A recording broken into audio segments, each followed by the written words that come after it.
Good morning. My name is Preet Bharara, and I'm the U.S. Attorney for the Southern District of New York. We are here this morning to talk about a problem that is resurgent in this region, as it is throughout the country: heroin trafficking and, increasingly, death by heroin. We are here because 3 young people from our community are dead, the tragic victims of heroin peddled under the label Breaking Bad. And today, we announce charges against Dennis Sika and John Rollman for allegedly selling this Breaking Bad brand of heroin that killed those 3 people. The federal charges are the result of the combined efforts of the people who are standing with me today and the dedicated people in all of our offices.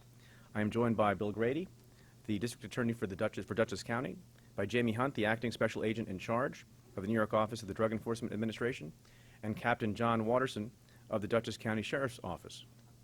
The heroin that the defendants Sika and Rollman illegally sold was particularly potent, enhanced with the opiate fentanyl. Now, what is fentanyl? It is an incredibly powerful drug that is used as an anesthetic by doctors to treat severe and chronic pain. It is 50 to 100 times stronger than morphine, and some drug dealers decide to mix fentanyl with heroin to further intensify the drug's effect. Combining fentanyl with heroin is a deadly game. It's like adding bullets to a revolver before playing Russian roulette. Sika and Rollman allegedly packaged and stamped their dangerous fentanyl-laced heroin concoction with the name Breaking Bad, even imitating the television show's iconic logo. As the allegations in the complaint make clear, their drug dealing had deadly consequences. On December 28, 2013, Anthony DiLello and his girlfriend purchased the defendant's Breaking Bad heroin. And the next morning, DiLello, 20 years old, just weeks away from reporting to basic training with the Air National Guard, was dead in his home. Frighteningly, as alleged, even after finding out that their heroin had killed Anthony DiLello, Sika and Rollman did not stop dealing their poison. Barely a month later, on February 1, 2014, 2 more people who purchased Breaking Bad heroin from Sika were also dead: Thomas Miller and Laura Brown.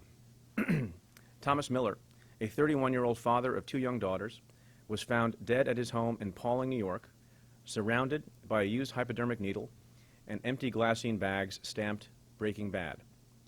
The same day, Laura Brown, a 35-year-old woman from New Milford, Connecticut, was found dead on her bathroom floor. Like Miller, surrounded by needles and glassine bags, also stamped Breaking Bad. The tragic deaths of Thomas Miller and Laura Brown should not have happened, did not have to happen. As the timeline on the chart to my right depicts, when they learned that their drugs had killed Anthony DiLello, instead of stopping, Sika and Rollman allegedly continued their drug dealing. As you see from some of the text messages that are depicted on the chart, and they're also outlined in the complaint, they continued to promote their heroin as being ridiculously good and, quote-unquote, the best I've had in months. They also sought, as the complaint alleges and as the chart depicts, to cover their tracks, instructing each other to erase every message out of my phone because of what had happened to the kid. After Thomas Miller and Laura Brown's deaths, Rollman noted in a text message, as also shown on the chart, they caught him selling manslaughter. People died from Breaking Bad bags. Now, this is not a case involving a complex scheme carried out by sophisticated white-collar criminals or an organized crime family. It is not about the overseas arrest of a high-level terrorist, but it is vitally important. It is as important as any case that our office does. This case is about the tragic deaths of 3 young people who had their entire lives ahead of them.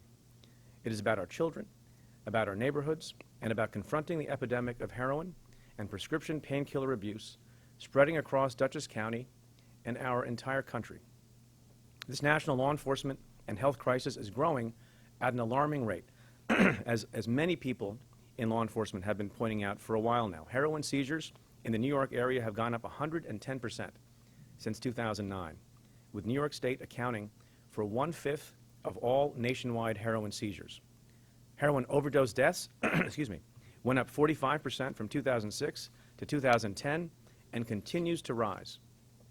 Heroin and opioid abuse hurts all of our communities, both in inner cities and in our suburbs. from Staten Island to Vermont. It affects everyday people, people with jobs, people with families. In many cases, people who first became addicted to prescription painkillers and then, as the pills became harder and more expensive to obtain, people who moved on to heroin. We in law enforcement are committed not only to putting away those who break the law, but also to saving lives.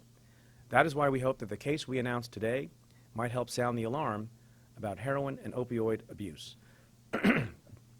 Although the heroin and prescription painkiller epidemic may be breaking bad, we must aggressively make good on our collective obligation to stamp out this affliction. No more half measures. The lives of our children and the vitality of our communities depend on it. I would like to thank a lot of folks, many of whom are here. I want to thank excuse me, the agencies that are part of bringing us here to this point today. The Dutchess County Drug Task Force that made this case possible. I also want to thank the East Fishkill Police Department and the New Milford, Connecticut Police Department for their assistance in the investigation. I again want to thank our main partners on this investigation, the DEA, the Dutchess County District Attorney's Office, and the Sheriff's Office, especially DEA Special Agent Louis Schmidt, Detective James Enkler, and Dutchess County, of the Dutchess County Sheriff's Office, and Assistant District Attorneys Matthew Weishaupt and Cynthia Murphy of the Dutchess County District Attorney's Office.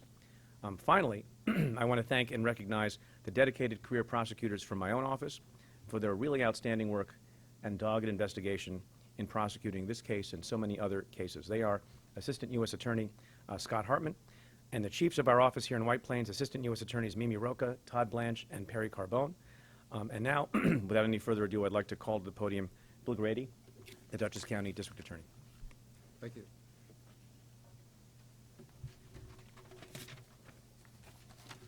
Good morning. I'd first, before I make my remarks, like to personally thank all of the agencies and law enforcement who were involved in this investigation. It was a complex one. It took time to complete, but we saw immense cooperation between local, state, and federal law enforcement agencies working together. And without their cooperation, their hard work, we would not have been able to reach a point where we are today, and that is to be able to pursue this prosecution. I'd like to recognize as well, Mr. Bharara did, some county officials from Dutchess County who are here today who played a significant role in helping us to develop this case. Bureau Chief Matt Weishaupt is here. He is the chief of the Felony Narcotics Bureau in my office and worked from the inception of this case through its conclusion. And I'd like to compliment Matt for his efforts that he put forth in this particular case. And also participating in the investigation from Dutchess County, of course, is Agent Jim Enkler from the Dutchess County Drug Task Force, and he is here today with Captain John Wardison representing the Sheriff of our county, Butch Anderson. And also I'd like to compliment the New York State Police Troop K and also the Town of East Fishkill Police Department for their cooperation and their help during this investigation. I'd like to start by simply saying that I know that Dutchess is not unique when we say that heroin and opiate abuse is a major concern for both our law enforcement and health professionals. In Dutchess County over the past 2 years, and opiate abuse and heroin deaths have more than doubled, having gone from 11 in 2011 to 25 in 2014. Reported overdose cases have gone from 1,000 in 2004 to over 2,000 in 2011. Law enforcement is seeing their caseloads increase dramatically due to heroin and prescription opiate abuse. To address this issue, like many other counties, we have seen a number of initiatives undertaken. Local, state, and federal law enforcement are devoting more and more resources to identifying and arresting those responsible for selling these addictive drugs, as well as confiscating those drugs before they can be distributed. In addition to iStop program and prescription drug give-back initiatives, we have seen a substantial increase in educational programs, both public and private, geared toward heightening public awareness about the dangerous and potentially lethal consequences of opiate abuse. Yet in spite of these proactive measures and initiatives, drug dealers continue to sell because the substantial financial reward far outweighs the punitive risk. And if a user of this narcotic drug happens to die, the attitude of these sellers is just, it's not their problem. Well, from the beginning stages of this investigation, along with the Dutchess County Task Force and the DEA, they worked together with the ultimate goal of developing a case that could be prosecuted under federal law. This was done because presently, under New York state law, an offender convicted of such a sale could be sentenced, if the judge chose, to drug diversion program, the county jail, or even probation.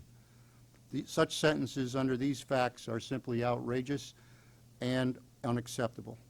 We must send the strongest message possible to those individuals who engage in such conduct. A sentencing range of 20 years from life, both from a punitive as well as a deterrent perspective, is in fact such a message. Coincidentally, our state legislature is about to or has passed comprehensive legislation to deal with this escalating problem, but apparently it will not contain language that would enhance penalties in cases as such as we have before us today. On one hand, the action to be taken by the legislature is commendable, and on the other hand, I am very disappointed in that we do not feel it goes far enough. Drug dealers are many things, but being stupid is not one of them. Unless we make the consequences more severe in cases such as this involving death, there will, in reality, exist just another incentive for them to continue their trade. And by restricting the punitive consequences in such legislation to cases involving death, will not, I feel, as some have suggested, mark a return to the controversial Rockefeller laws. So in conclusion, I can say that when similar circumstances are encountered in the future by my office, we will not hesitate in involving the federal law enforcement. And I'd like to commend United States Attorney Barrera and his staff for undertaking and pursuing this prosecution. Thank you, sir. Thank you. And thank you. Now I'd like to call to the podium Acting Special Agent in Charge Jamie Hunt of the DEA. Thank you. Simply put, a tragic loss of 3 lives led law enforcement to investigate the persons responsible for distributing fentanyl-laced heroin to the public. Stemming from New York City, Breaking Bad stamped heroin glassines with a conduit of 3 deaths, overdose deaths. Law enforcement is witnessing Mexican DTOs sending large heroin loads to America and flooding the Northeast with heroin. In the past 5 months, DEA New York has already surpassed the amount of heroin seized last year. And just last month, we seized 40% of the total amount seized in 2009. So it gives you a perspective of what's going on here. More heroin equals an increased supply of heroin in our metropolitan cities, leading to more localized distribution in surrounding counties, causing more fatalities such as the deaths of Anthony DeLello, Laura Brown, and Tim Miller. DEA's ability to infiltrate local drug distributors and track down the source supply relies on federal, state, and local cooperation and collaboration. I would like to thank the U.S. Attorney's Office, Southern District of New York, for the meticulous work throughout this investigation. Dutchess County Drug Task Force and all the departments that were involved in this investigation. And lastly, I'd like to relay my condolences for the families of the victims. Thank you. Thank you. And finally, I'd like to call to the podium Captain John Watterson of the Dutchess County Sheriff's Office.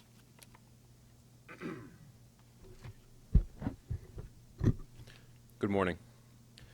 On behalf of Sheriff Anderson, the men and women of the Dutchess County Sheriff's Office, and the people of Dutchess County, I'd like to take this opportunity to commend the work of the Dutchess County Drug Task Force, the Dutchess County District Attorney's Office, the Town of East Fishkill Police Department, the Town of New Milford Police Department, the DEA, and the U.S. Attorney. And I'd like to take this time to especially thank Detective James Ankler from our office, as well as Bureau Chief Matt Weissop from the Dutchess County District Attorney's Office. Today's arrests are the direct result of the hard work, dedication, and cooperation between the law enforcement agencies I've mentioned, and it's good to see that effort pay off in the form of justice for the victims and their families. There's more work to be done, and the battle is far from over, but it's very gratifying to have the ability to prosecute those who keep the epidemic going by selling heroin and other drugs. Let this serve as a message to all those people out there who sell drugs in Dutchess County and elsewhere. We're going to do everything within our power to put a stop to their business and prosecute them to the full extent of the law. Today's arrests are a perfect example of that, and we're very proud to be able to say that we did all we could do to get justice for the victims and their families in these cases. Thank you. Thank you. Happy to take any questions. Yeah. Hi. So is the reason that, I just want to be clear about this, that this is a federal case, is because you believe that the state drug laws are not tough enough? Well, that may be a question for District Attorney Grady. We work together with local law enforcement all the time, and when they choose to partner with us, we're happy to do the partnership. We have to appreciate the fact that the federal law under which these offenders are being prosecuted is in existence. It has been in existence for a while. So therefore, it is not unique or unusual for the United States Attorney to pursue such a prosecution.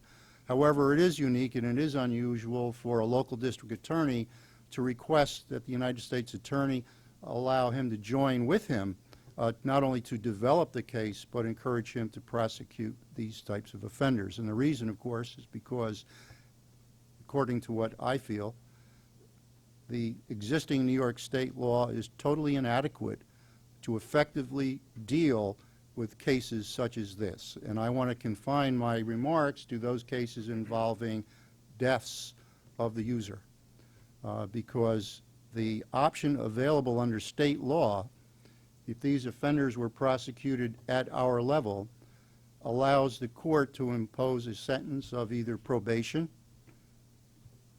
rehabilitation in a diversion program, or simple county jail time. This is simply not enough, and it serves no purpose in terms of being able to deter people who would consider doing such a thing.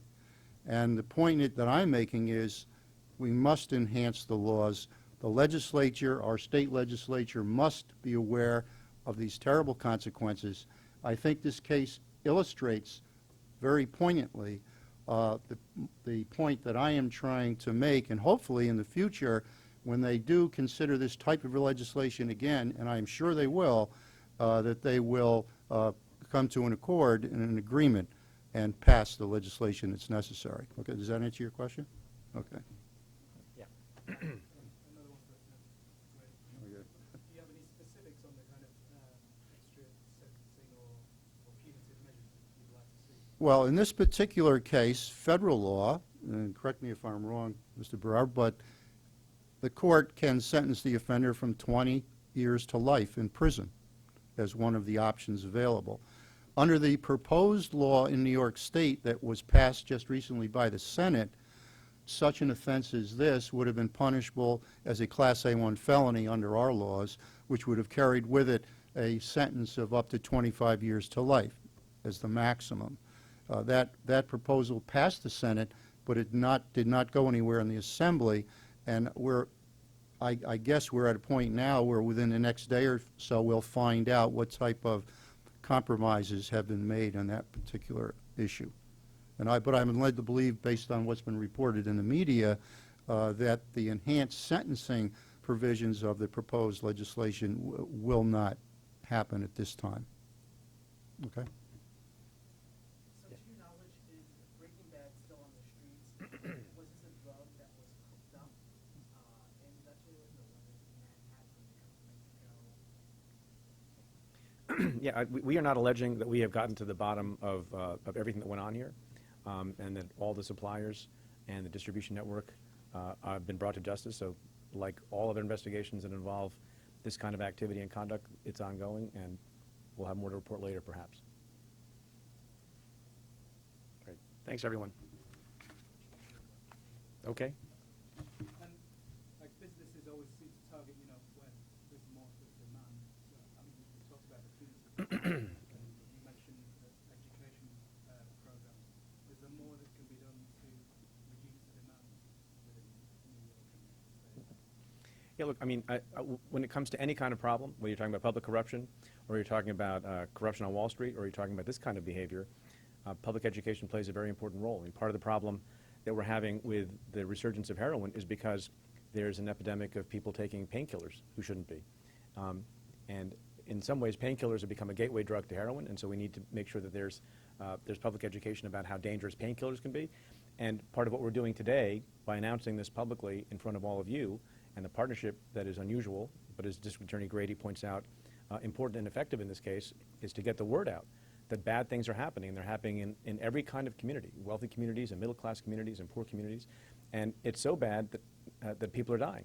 And I think the more you get the word out and the more you have use of powerful penalties, whether it's the federal penalties or perhaps if these laws pass, stiffer penalties in the state, it'll have a deterrent effect, and people will realize how bad a thing it is to engage in this conduct, because it could, lead to the ultimate consequence. If prosecutors can't do the whole job, we can hold people accountable and try to engage in some deterrence, but it's up to, I think, other people, public educators and elected officials to do their part also. Is there a message that you're going to send out if anybody sees these breaking bags on the streets? Is there anything you're going to say about that when they all have this fentanyl around? I don't think we have alleged that they all had fentanyl. I think if you read the complaint carefully, that based on lab reports, there was fentanyl laced with some of the heroin that was seized in this case. Fentanyl-laced heroin is particularly bad. Heroin is bad. People should stay away from it.